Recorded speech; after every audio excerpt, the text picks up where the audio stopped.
In this video, we're going to introduce another important concept in bottom-up parsing, the notion of a handle. To review, bottom-up parsing uses two kinds of actions. We have shift moves, which just read one token of input and move the vertical bar one to the right, and reduce moves, which replace the right-hand side of a production immediately to the left of the vertical bar by a production left-hand side. So in this case, the production must have been A goes to XY. And also reviewing what we did in the last video, the left string can be implemented by a stack where the top of the stack is marked by the vertical bar. So shift pushes a terminal onto the stack and reduce pops 0 or more symbols off the stack, and that's going to be the right-hand side of some production. And then it's going to push one non-terminal onto the stack, which is the left-hand side of that same production. And the key question in bottom-up parsing, and one that we haven't addressed at all yet, is how do we decide when to shift and when to reduce? So let's take a look at this example grammar, and let's think about a step of a parse where we've shifted one token onto the stack. We have int on the stack, and then we have times int plus int still to go that we haven't seen yet. Now at this point, we could decide to reduce by t goes to int, because we have the production t goes to int right here. And so we could then get into this potential state, or this particular state, where we have t on the stack and then the rest of the input that looks like that.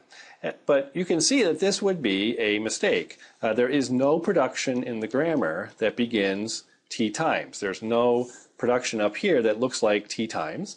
And therefore, if we were to make this move, we would get stuck. We could continue to do reductions, to rummage around in the string, but we would never be able to get back to the start symbol because there is no way to deal with a substring that has t times something in it. So what that shows us is that we don't always want to reduce just because we have the right-hand side of a production on top of the stack.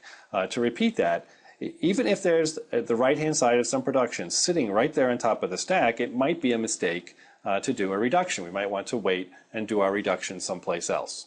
And the idea about how we decide is that we only want to reduce if the result can still be reduced to the start symbol. So let's take a look at a rightmost derivation. So beginning with the start symbol, we get to some state after some number of steps. Remember, that means just an arbitrary number of steps. We get to some state. X is the rightmost non-terminal, and then the next step is to replace X by the right-hand side of some production. And remember, again, with bottom-up parsing, the parser is actually going in this direction. Okay, so this is the reduction direction. And we talk about the derivation direction, the production direction, because that's the easiest way to talk about what strings are derived. We want to begin with the start symbol, but the parser is actually going against the flow of these arrows. Anyway, if this is a rightmost derivation, then we say that alpha beta is a handle of alpha beta omega.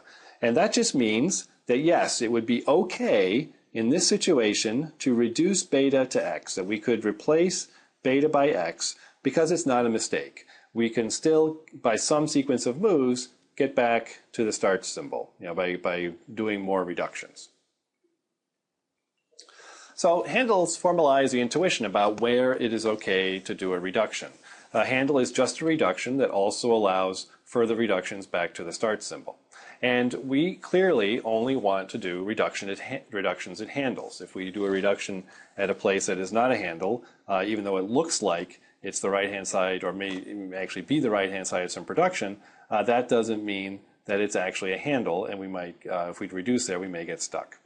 So all we said so far is what a handle is. We've defined a handle. We haven't said anything about how to find the handles. And actually, how we find the handles is going to consume much of the rest of our discussion of parsing.